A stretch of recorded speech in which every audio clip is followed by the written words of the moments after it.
How is it? That jalapeno ranch is good. That's gonna be my lunch today. Also, for the first time. We've never tried it with a tortilla.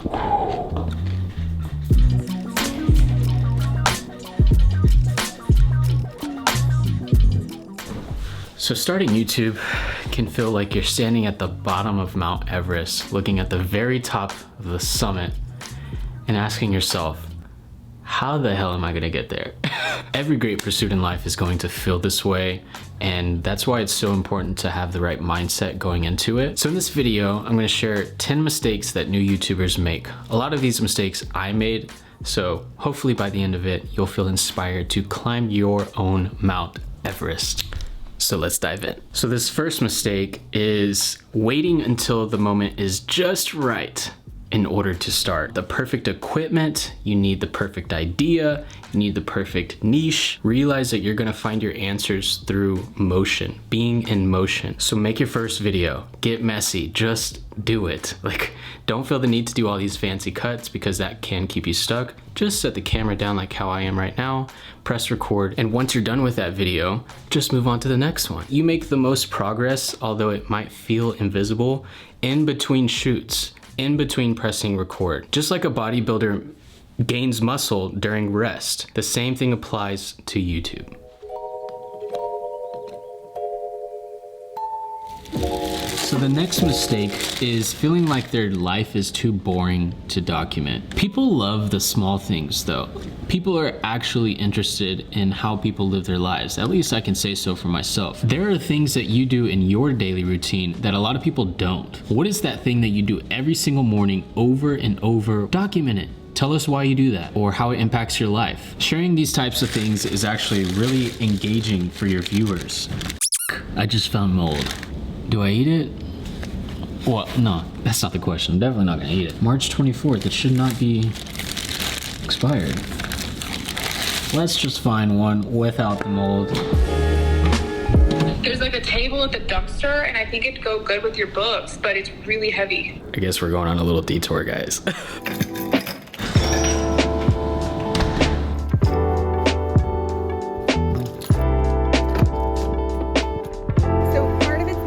But I think we can like refurbish it, clean it, and touch it up. But we could put like some books in here.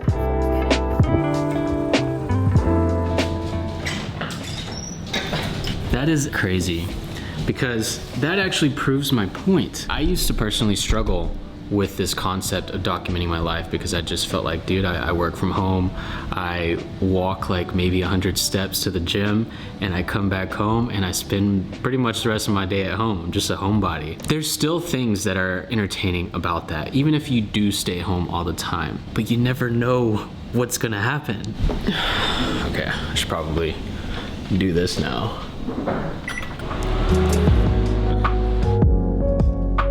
The third mistake that new YouTubers make is starting without reflecting on your past experiences.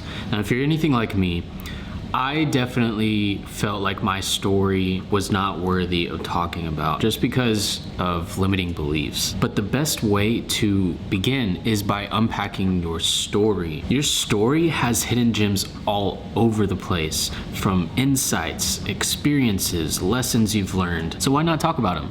Now, this next mistake is letting fear stop you. Fear of rejection, fear of judgment, fear of failure. The reason why this is such a mistake is because the point is to make mistakes. That is the only way to learn. If it's getting to the point where it's stopping you from taking action, that is when it is crippling and it's not good to be there. The next mistake is creating content that you're not passionate about. I truly believe that if you are not passionate about it, it will show. Humans are smart. We can read people. We're very good at reading body language for the most part, which is why you should create the content that really means something to you.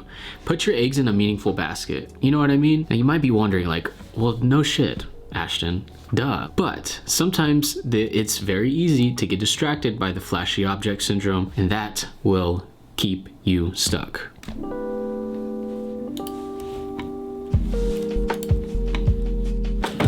So the next mistake that I see people make is not creating a system. Creating a system is going to help you stay consistent. By systems, I mean batching your content. So having a specific day to ideate, to write, to film, to edit again, and to publish and go through the process of publishing your content. When you already have the idea planned for your next video, it helps you not only stay consistent, but avoid the frustration and overwhelm and the obsession over results of the current video that you're working on. And outside of that, one of the best habits you can build just in general for your well-being is to write. Not only write, but also developing an ideation process. You want it to be as easy as possible for you to write your ideas down, because you're gonna have them in the most random moments. You're gonna have them during the shower, on a drive, in the middle of a conversation. You don't wanna have that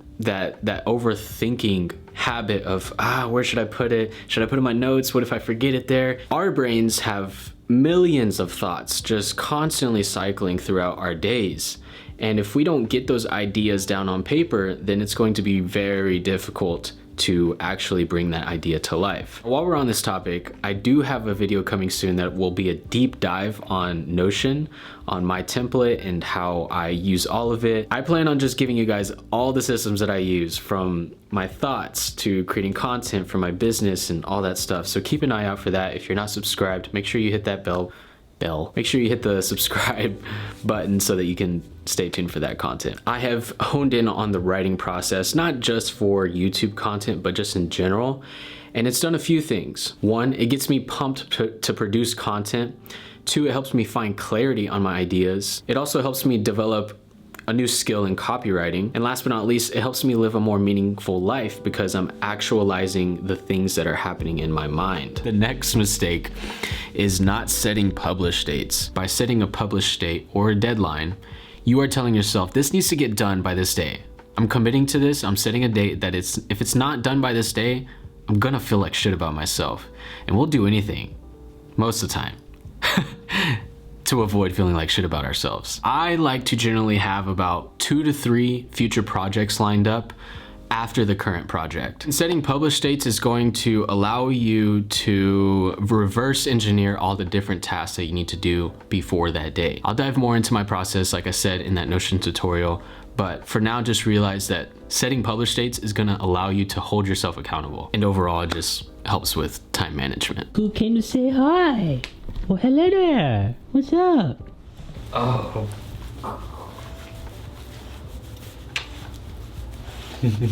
Can you sit? Sit. Lay. Roll over. Roll over. Good girl. Are you a happy girl? Yeah.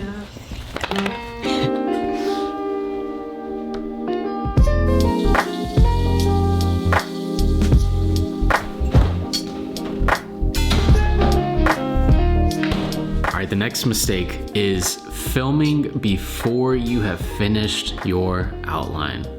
This is something that I used to do all the time.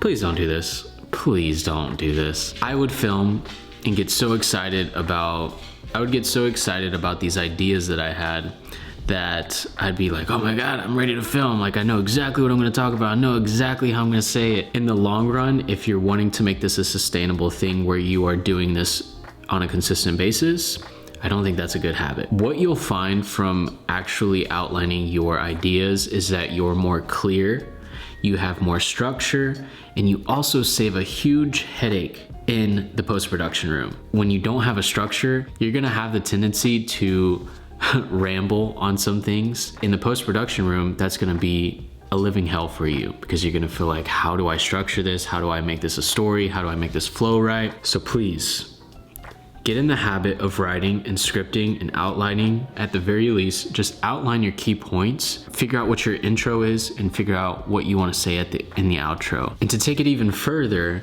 you do want to keep in mind what the takeaway of the video is. Like, why are you recording this video? Why are you going through the entire process of making this happen? You want to get clear on that because it's going to help you and it's also going to help the viewer. There are 3 factors that you want to keep in mind when you are doing this. Something for your viewer to do, for them to know, and for them to feel. You want to make them feel inspired to take action, right? You want to give them exact roadmap on what to do, and you want them to know exactly what to do. And while we're here, let's go ahead and talk about the other mistake, which is not figuring out what your title is before you start filming. This kind of feeds off my last point, which is figure out what the takeaway is. And generally speaking, that is what the title is for. You want to keep your viewers' benefit in mind. What would make them benefit from watching your video? Because we are selfish individuals by nature, and we are constantly seeking what will benefit us in every single thing that we do.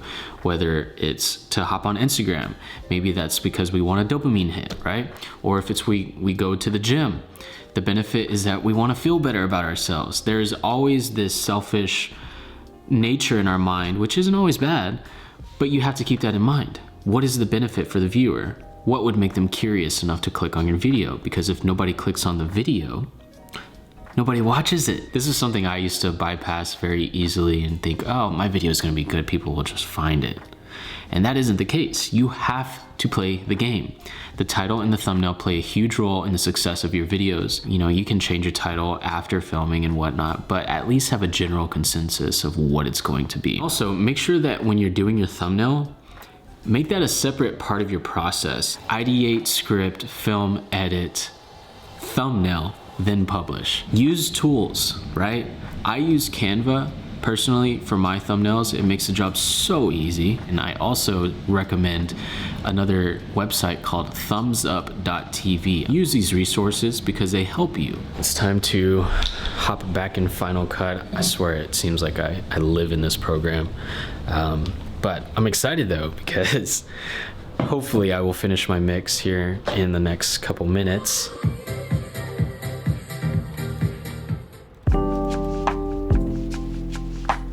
There are a couple times in this mix where I make a few mistakes. In the past, I would have patched these up. I would have went into post-production, fixed them, made them sound good.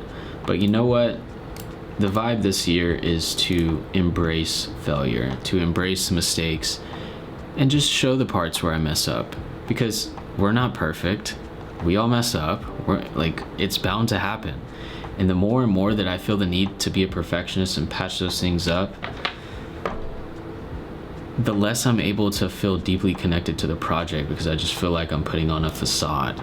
You know what I mean? Like, if it's perfect, I want to feel like I actually performed that, not just posted or patched it up in post-production. Man, I'm super excited for y'all to see this mix. Do y'all see what she's doing?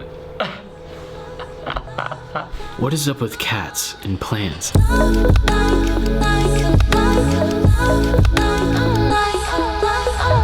What's up?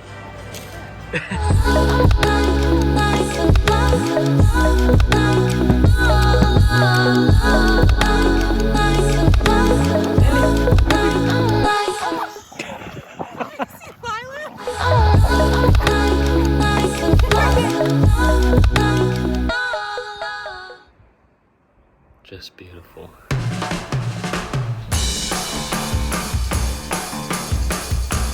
I don't like it there.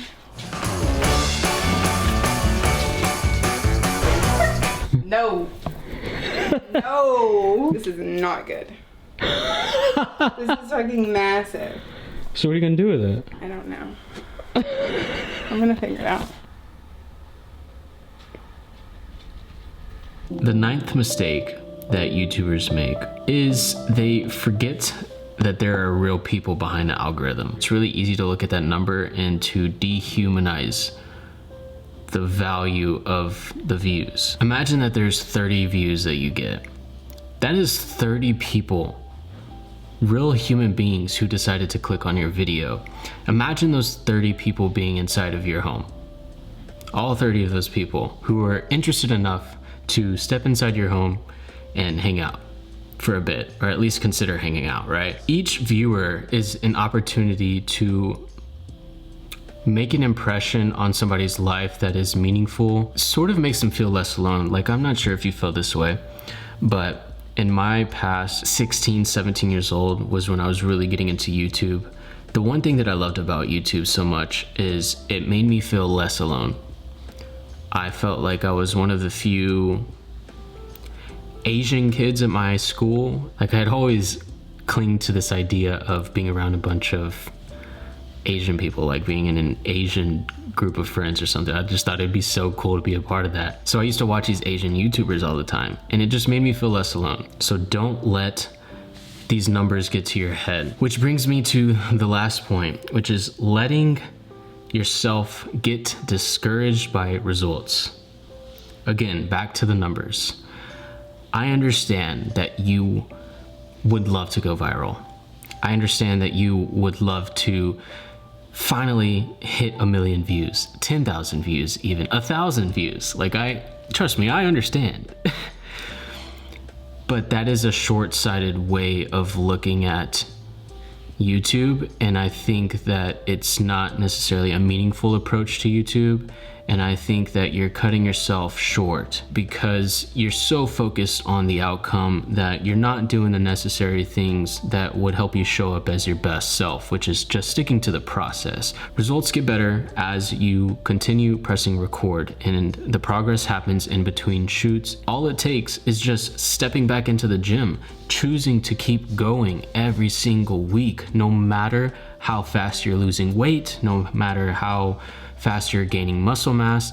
You're showing up and you're doing the damn thing and doing all the things that are necessary to better your chances off in the future. I always use fitness as an example because it just makes the idea so tangible. Yes, we want to aim to shave 10 pounds off in 3 months, but all I can do is control the process.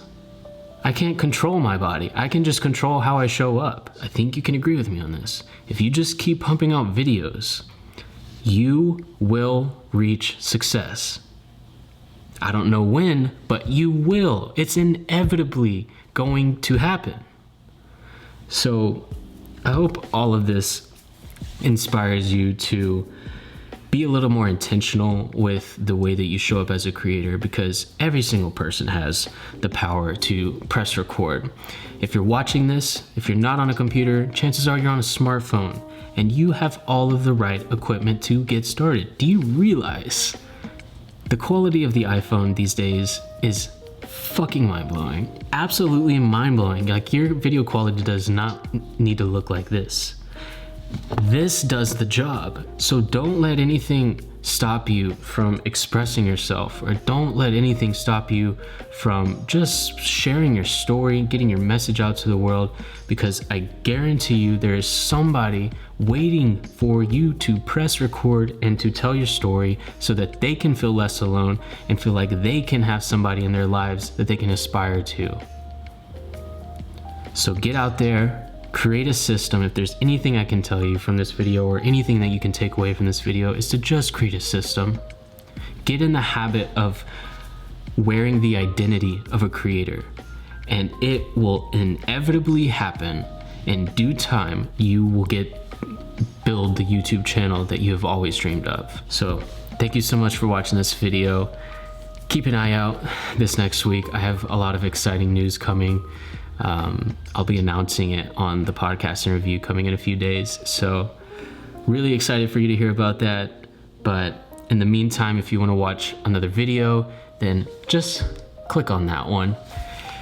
I think you'll like it, and it's related to this topic. So if you want to dive deeper, there you go.